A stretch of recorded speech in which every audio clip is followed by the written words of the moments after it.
চুমুকে। ATN Bangla, অবিরাম বাংলার মুখ, এই স্লোগানকে ধারণ করেই 29 বছর পার করে 30 বছরে পদার্পণ এটিএন বাংলার। আজকের এই দিনটি সকলের জন্য খুব স্পেশাল। সেই সাথে যার হাত ধরে আজকের এই দিনে আমরা 30 বছর পার করতে চলেছি, তিনি আমাদের আজকের অতিথি।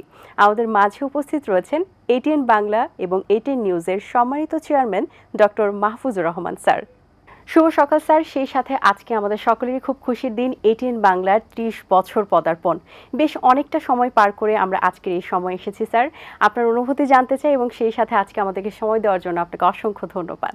শুভ সকাল। আমি আমার অগণিত শ্রোতা দর্শক, দেশি বিদেশি দর্শকদেরকে জানাই আমার আন্তরিক শুভেচ্ছা এবং এটিএন বাংলা তরফ থেকেও শুভেচ্ছা। কারণ এটিএন বাংলা আজ 29 বছর পার করে 30 বছরে পদার্পণ করলো। অনেক লম্বা সময় পার করে আজকে 30 বছরে আমরা পা দিলাম। এইটা একটা আনন্দের বিষয় যে 30 বছর অনেক সময়, এবং আমাদের দর্শকরা এই 30 বছর যাবত আমাদের সঙ্গে আছে। তারা আমাদের সঙ্গে সবগুলি প্রোগ্রাম এনজয় করে। এই আমাদের 30 বছরের যে সাফল্য, আমি বলব এই সাফল্যের কৃতিত্বই হচ্ছে আমাদের দর্শকরা। তো সুতরাং আমি দর্শকদেরকে আবারও ধন্যবাদ জানাই, আপনাদেরকে আমাদের এই 29 বছর পার হয়ে 30 বছরের পদার্পণের শুভেচ্ছা জানাই। এবং আপনারা অতীতে সবসময় ছিলেন আমাদের সঙ্গে, এখনও থাকবেন, আগামীতেও থাকবেন, এটাই আমার কাম্য আপনাদের কাছে। স্যার, সেই 1997 সালে যখন শুরু করেছিলেন তখন বাংলাদেশের স্যাটেলাইটের ধারণাটা অনেকের কাছেই ছিল না এবং অনেকের কাছে কল্পনার মতো ছিল। তখন আপনি শুরু করে আজ 30 বছরের পথ চলাটা আপনার জন্য নিশ্চয়ই কঠিন ছিল এবং সহজ অনেক কিছুই করে নিয়েছেন আপনি এবং অনেক বাধা আপনি পার করেছেন। সেই সময়টা যদি আমাদের সাথে ছোট্ট করে শেয়ার করতেন। শুরু যখন করি তখন বলতে গেলে আমি নিজেও তখন অতটা বুঝতাম না, মানে স্যাটেলাইট টিভি কী রকমভাবে হয়, কেমন চলে। তো আমি শুরুতে, যেটা এর আগেও বলছি অনেকবার, যে আমি বোম্বেতে যেতাম আমার গার্মেন্টসের কাপড় আনার জন্য। তো সেখান থেকে প্রথম আমার এক বন্ধু আমাকে বলল যে চলো তোমাকে জি টিভিটা দেখাই নিয়ে আসি, যাবাতে চলো। তো আমি খুব ইন্টারেস্ট সহকারে বললাম ঠিক আছে যাবো। ওই জি টিভি দেখতে যাওয়ার পরে তখন আমার মাথায় ঢুকলো যে এটা তো আমরাও আমাদের বাংলাদেশ সেইভাবে আমরা করতে পারি। তো ওরাও তখন প্রোগ্রাম তৈরি করতো, করে এই হংকং অথবা অন্য কোনো জায়গা থেকে তারা টেলিকাস্ট করতো। তাই আমি দেখলাম যে এটা খুব একটা সহজ বুদ্ধি, সহজভাবে করা যেতে পারে। তো এটা আমার মাথার মধ্যে ঢুকে গেল। তো আসার পরে শুরু করলাম যে কেমন করে করা যায় এই জিনিসটা। তো সেখান থেকে শুরু হয়, চিন্তা করতে থাকি, করতে করতে একদিন ওই জি টিভিকেই প্রস্তাব দিলাম যে আমরা তো পুরো 24 ঘন্টা করতে পারবো না, তো তোমাদের ওখান থেকে আমাদেরকে 1 ঘন্টা সময় দাও। তখন ওরা প্রথমে বলে যে ঠিক আছে দেখি আমরা ম্যানেজমেন্টের সঙ্গে কথা বলে তারপরে যদি দেয়।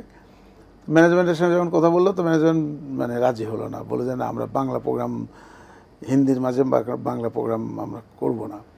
তা দিল না। তখন কি করি, তা আমাদের এখন যে কলকাতার রিপ্রেজেন্টেটিভ তপন রায়, সে তখন আমাকে বললো যে দাদা চলেন, আমার এক চেনা জানার লোক আছে, তারা একটা টিভি করে, ওদের টিভির নাম এটিএন মিউজিক বোম্বের, তো চলেন তার কাছে যাই। তো গেলাম বোম্বে যে তার সঙ্গে কথাবার্তা হলো, সে রাজি হলো আমাদেরকে 2 ঘন্টা করে সময় দেওয়ার জন্য। তো আমরা সেটা নিলাম। 2 ঘন্টা নেওয়ার পর বাংলাদেশে শুরু করলাম। তখন আমাদের তো কিছুই নেই, তো ক্যামেরা নাই, কোনো যন্ত্রপাতি নেই, কিছু নেই। তো তখন আমার গার্মেন্টস ব্যবসা ছিল খুব জমজমাট, তো টাকাও ছিল তখন হাতে বেশ অনেক।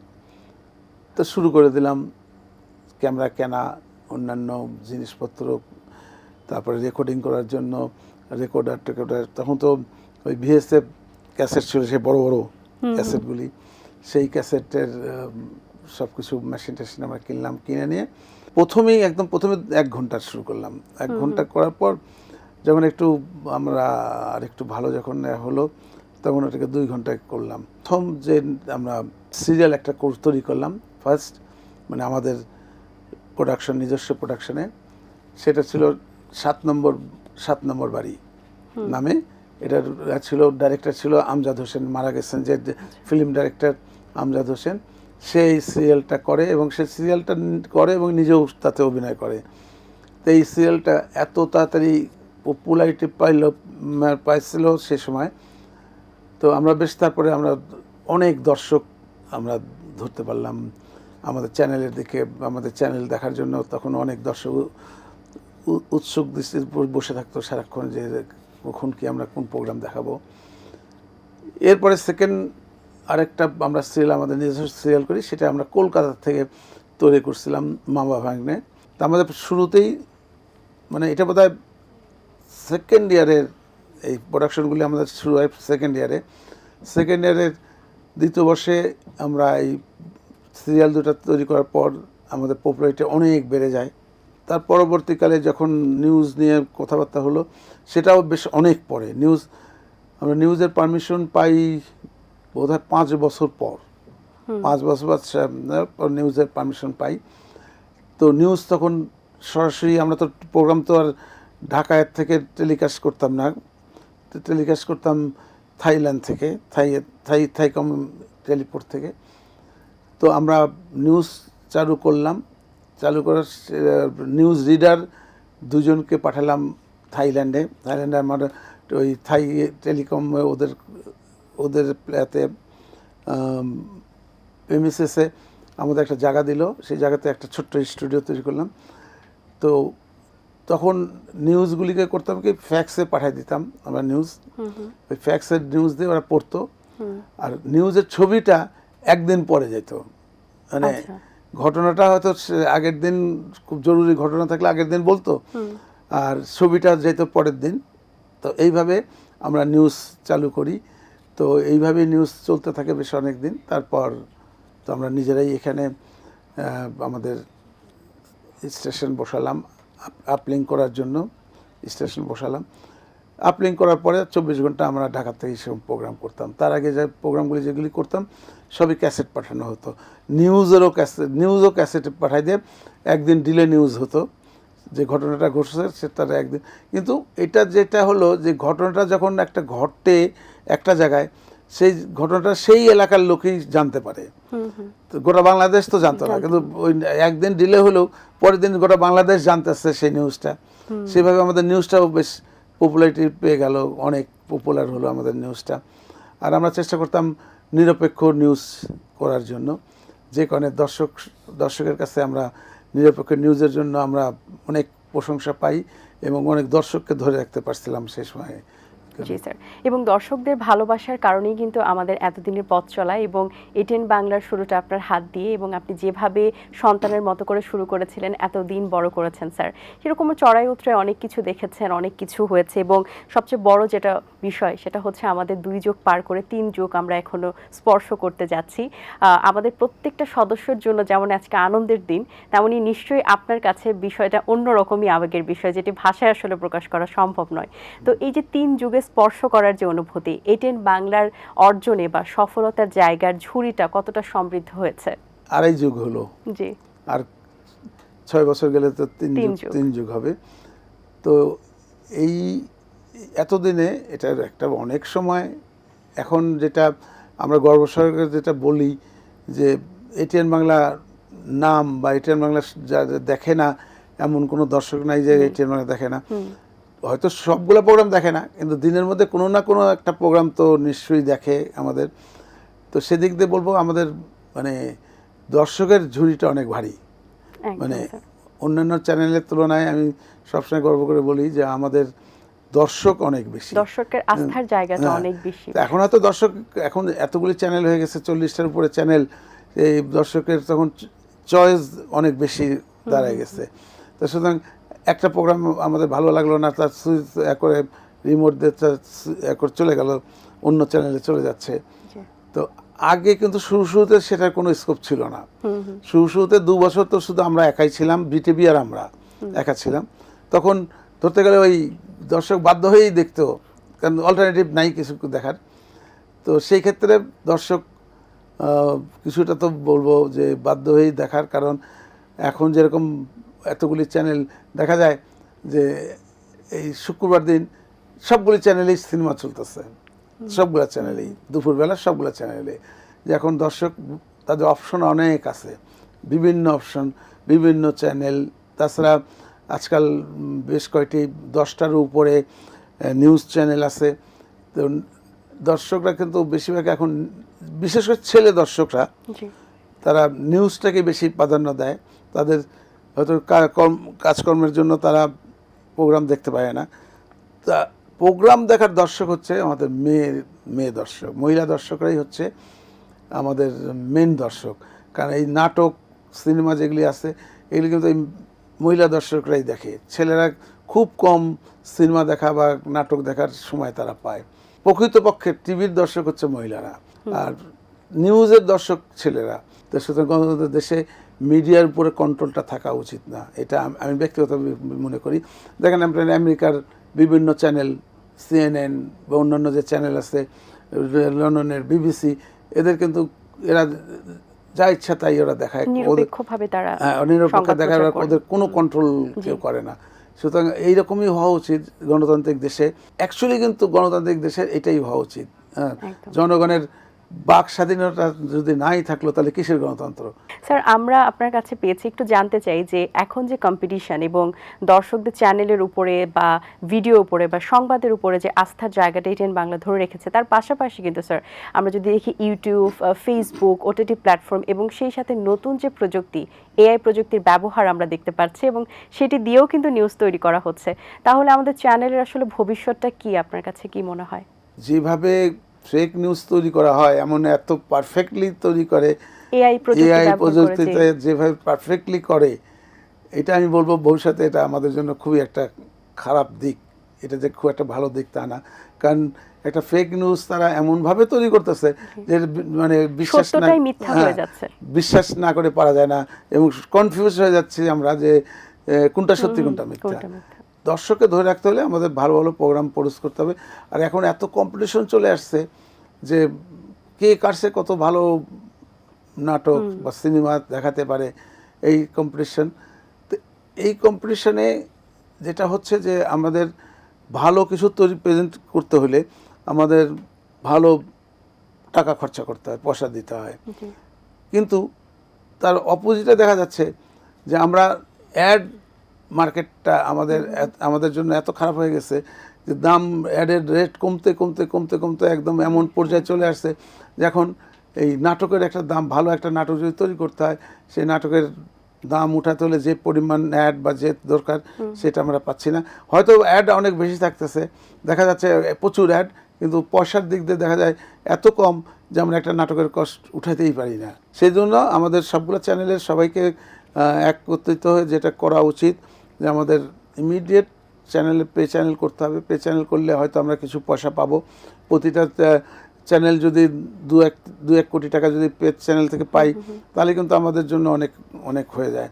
তো সেই জন্য আমি সবসময় জোর দিয়ে বলি এই কথাটাই যে আমাদের টিভিকে বাঁচাতে হলে টিভিকে পে চ্যানেলে যেতে হবে খুব শীঘ্রই। জি স্যার, আমরা কিন্তু একটি সংবাদে, একটি খবরে দেখতে পেরেছি সরকার কিন্তু অলরেডি পে চ্যানেলে কিছু তথ্য দিয়েছিলেন এবং সেটি নিয়ে মনে হয় আলোচনাও হয়েছে। সরকার যদি পারমিশন দেয় তাহলে কিন্তু আমরা হয়তো আমরা যাতে আমাদের টিভি চ্যানেলের মালিকরা কয়েকজন মিলে সম্মিলিতভাবে আমরা কিন্তু এই জিনিসটা করতে পারি। আমরাও সেই প্রত্যাশাই করছি স্যার, ইনশাআল্লাহ। স্যার, 30 বছর পদার্পণ উপলক্ষে দর্শকদের জন্য এবারে কি আকর্ষণ থাকছে? আমরা তো সবসময় চেষ্টা করি যে ভালো প্রোগ্রাম মানে আমাদের দর্শকদেরকে প্রেজেন্ট করার জন্য। তার জন্য আমরা প্রিপারেশন নেই যে ভালো নাটক তৈরি করা, কিছু কিছু টক শো করার চেষ্টা করি। এখন এটিএন বাংলা একটা প্রোগ্রাম আমরা শুরু করছি, এটিএন ফোক স্টুডিও বলে একটা প্রোগ্রাম। তো আমাদের দেশে কিন্তু ফোক সঙ্গীতের জনপ্রিয়তা শুরু থেকে এখন পর্যন্ত কিন্তু আছে। তা আমরা এই প্রোগ্রামটা শুরু করি, জাস্ট 2 সপ্তাহ বোধহয় হলো আমাদের প্রোগ্রামটা চালু হয়েছে। তো এর মধ্যে কিন্তু আমরা দেখি যে জনপ্রিয়তা অনেক পেয়েছে, সারা পেয়েছে এই প্রোগ্রামটাতে। তো এটা একটা আমাদের জন্য নতুন প্রোগ্রাম হচ্ছে। তাছাড়াও আরও আমরা নিজেরা এটিএন বাংলার তরফ থেকে আমরা কিছু সিরিয়াল নিজেরা করার চিন্তা ভাবনা করতেছি এবং শুরুও করে দিচ্ছি, 2-1টা কাজও শুরু হয়ে গেছে আমাদের।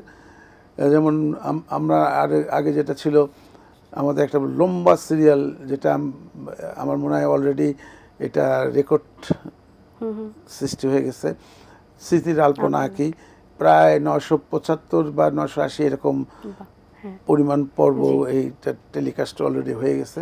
সিনেমারও আমরা চেষ্টা করতেছি, সিনেমার নিজস্ব কিছু সিনেমা আমরা প্রোডাকশন করব। ইনশাল্লাহ এই কাজগুলি সবই শুরু হবে খুব শীঘ্রই। আগামী ঈদে এইটুকু আমি বলতে পারি, আগামী ঈদে আমাদের নিজস্ব ছায়াছবি চলচ্চিত্র থাকবে, আমাদের নিজস্ব এটিএন বাংলার প্রোডাকশনের থাকবে। এই চেষ্টা আমরা করতেছি। আমরা এটিএন বাংলা সবসময় শুরু থেকে এখন পর্যন্ত আমরা এই জিনিসটা মেনটেন করার চেষ্টা করি, যাতে মানে পরিমার্জিত ভালো সিনেমা, নাটক, বিভিন্ন প্রোগ্রাম আমরা এমনভাবে তৈরি করি যাতে ফ্যামিলির সবাই, ছোট বাচ্চা থেকে শুরু করে সবাই, দাদা দাদি পর্যন্ত যেন দেখতে পারে, এরকমভাবে আমরা চেষ্টা করি প্রোগ্রামটা তৈরি করার জন্য। বা স্যার, আমাদের কিন্তু প্রবাসী যে ভাই বোনেরা আছেন যারা আমাদের এটিএন বাংলাকে অত্যন্ত ভালোবাসেন, তারাও কিন্তু সবসময় আমাদের বাংলা কালচারটাকে ফুটিয়ে তোলার চেষ্টা করেন, সেই সাথে আমাদের এটিএন বাংলার নিয়মিত এক দর্শক। তো তাদের উদ্দেশ্যে কিছু বলার আছে কিনা স্যার? আমাদের বিদেশি দর্শকরা খুবই আমার কাছে জনপ্রিয়। তারা এই কারণে তারা অ্যাটলিস্ট এমন কোনো বাঙালি বিদেশি নাই, বিদেশে বসবাসরত বাঙালি যারা এটিএন দেখে না, এরকম বাঙালি খুব কম আছে। সবাই অন্যান্য চ্যানেল দেখে এখন, কারণ অনেক চ্যানেল আছে, তো এটিএন বাংলাকে তারা সব বরাবরই দেখে। এটা যখন যাই তখন দেখি, প্রমাণও পাই, এরকম কিছু। তো এই জন্য আমাদের বিদেশি দর্শকদেরকে আমি আমার এই 30 বছরের পদার্পণ উপলক্ষে জানাই শুভেচ্ছা, অভিনন্দন। আপনারা আমাদের টিভি চ্যানেল দেখে জনপ্রিয়তাটা রাখতে পারছেন বলে আমি আপনাদের কাছে কৃতজ্ঞ। স্যার, সেই সাথে এই যে আমাদের তরুণ প্রজন্ম যারা রয়েছেন তাদের উদ্দেশ্যে একজন মিডিয়া ব্যক্তিত্ব হিসেবে কি বলার রয়েছে আপনার? আজকালকার দেখা যায় তরুণরা এই টিভি দেখার দিকে তাদের নেশা কমে গেছে। তাদের হাতে, প্রত্যেকের হাতে মোবাইল বা বাড়িতে ল্যাপটপ, তারা এই জিনিসটা ইউজ করে। টিভি কেউ আর দেখতে চায় না, কারণ মোবাইলে দেখাটা খুব ইজি হয়ে গেছে এখন, যে মানে সব জিনিসই অ্যাভেলেবল মোবাইলে। আগে চলচ্চিত্র বলতাম বড় পর্দায় সিনেমা দেখবো, তারপরে আসলো ছোট পর্দা মানে টিভি, এখন আরো ছোট, এখন মিনি পর্দা হয়ে গেছে। এই মিনি পর্দার এখন এই মিনি পর্দার পপুলারিটি দিন দিন বেড়ে চলছে। আমি জানি না এখন এরপরে আমাদের যারা টিভির দর্শক, এরা কতদিন আর টিভিতে দেখবে এটা বলা মুশকিল, কারণ এখন সবাই ইউটিউবেই পছন্দ করে। এই কারণে যে একটা প্রোগ্রাম মিস করলে টিভিতে পার্টিকুলার টাইমের জন্য বসে থাকতে হয়, যে ওই টাইমেই আমি এটা দেখবো প্রোগ্রামটা। কিন্তু মোবাইল দিয়ে তো সেটা, মোবাইল যখন ইচ্ছে তখন দেখা যায়। আগামীতে টেলিফোন কেন্দ্রিক হয়ে যাবে মিডিয়াটা। তো যাই হোক, যুগের পরিবর্তন মেনে নিতে হবে সবাইকেই। তো এখন প্রত্যেকটা চ্যানেলই কিন্তু মানে ডিজিটালের দিকে জোর দিচ্ছে, ডিজিটালের প্রোগ্রাম তারা দেখাচ্ছে, ডিজিটাল থেকে কিছু আমদানি করার চেষ্টা করতেছে। তো যাই হোক, যে এখন কম্পিটিশন যুগ, এত চ্যানেল হওয়ার পরও আমি বলবো যে আমাদের তরুণদের মধ্যে যা পপুলারিটি আছে, অনেক যথেষ্ট আছে পপুলারিটি, এবং আমি তরুণদেরকে জানাই আমার শুভেচ্ছা, অভিনন্দন। আপনাদের কারণেই আমরা এটিএন বাংলা জনপ্রিয়তা অর্জন করতে পারছে। আপনাদেরকে জানাই আমার এই 30 বছর পদার্পণের পাককালে আপনাদেরকে শুভেচ্ছা, এবং তার সঙ্গে জানাই আমার বিজ্ঞাপনদাতাদের, যারা বিজ্ঞাপন দিয়ে আমাদের এতকাল সাহায্য করছেন, এবং এই বিজ্ঞাপন দিয়েই আমরা এতকাল টিকে ছিলাম। আমরা প্রোগ্রাম দেখাতে, ভালো ভালো প্রোগ্রাম দর্শককে উপহার দিতে পেরেছি। এই বিজ্ঞাপনদাতাদের জন্য আমার শুভেচ্ছা রইল। তারপরে মেন যেটা যেটা কেবল অপারেটর, কারণ কেবল অপারেটর এরা আমাদের এই প্রোগ্রামগুলিকে প্রতিটা ঘরে ঘরে পৌঁছায় দেয়, এবং তাদের এই ক্ষেত্রে আমি বলবো আমাদের এই টিভির প্রচারের ক্ষেত্রে তাদের অবদান অনেক বেশি। আমি আমার সকল কেবল অপারেটর ভাইদেরকে জানাই আমার পক্ষ থেকে, আমার এটিএন বাংলার পক্ষ থেকে 30 বছর পদার্পণের উপলক্ষে আপনাদেরকে জানাই আমার আন্তরিক শুভেচ্ছা, ভালোবাসা। আপনারা যেভাবে প্রতিটা ঘরে আপনাদের সার্ভিস দিয়ে গেছেন এবং দিয়ে যাচ্ছেন, আশা করব আগামীতে আরও বেটার করার চেষ্টা করবেন। কেবলের সংখ্যা কমাই দিয়ে যদি বর্তমান ডিজিটাল পদ্ধতিতে যদি আপনারা চলে আসতে পারেন, তো এটা আরও ভালো হবে, সুবিধা হবে। তো আশা করব আপনাদের কাছে যে যুগের পরিবর্তনের সঙ্গে আপনারা আপনাদের পরিবর্তন আনবেন বলে আমার দৃঢ় বিশ্বাস। আরেকটু ধন্যবাদ দিই আমাদের এটিএন বাংলার সকল কর্মকর্তা কর্মচারী, কলাকুশলী, শিল্পী, ক্যামেরাম্যান যে যাই আছে সবাইকে আমি আন্তরিক ধন্যবাদ জানাই যে তারা এই 29 বছর এই এটিএনে তারা সার্ভিস দিয়ে গেছে, এটিএনের উন্নতিকল্পে তারা চেষ্টা করে গেছে, এটিএনের ভালো মন্দ তারা দেখার চেষ্টা করছে। এই জন্য আমি আমার প্রত্যেকটা এটিএনের পরিবারের সব সদস্যকে জানাই আমার তরফ থেকে, এটিএন বাংলার তরফ থেকে আন্তরিক শুভেচ্ছা। এবং এদের কাছে আশা করব যে চ্যানেল এটিএন পরিবার, এই চ্যানেল তাদেরই চ্যানেল এটিএন বাংলা। আপনারা সবাই যারা আছেন সবাই মিলে এই চ্যানেলের দিন দিন আরও উন্নতি যাতে হতে পারে এইটা দেখবেন বলে আমার দৃঢ় বিশ্বাস।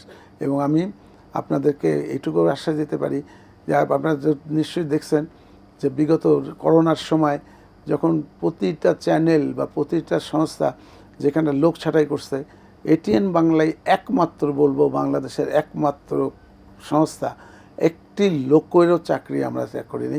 বরঞ্চ আমি গর্বসহকারে এটাই বলি যে এই করোনার মাঝে যখন এত বিজ্ঞাপনের সমস্যা, সেই সময় আমরা ইনক্রিমেন্ট দিচ্ছি, যেটা একটা ইতিহাস হয়ে রয়েছে, এই সময় কেউ হয়নি।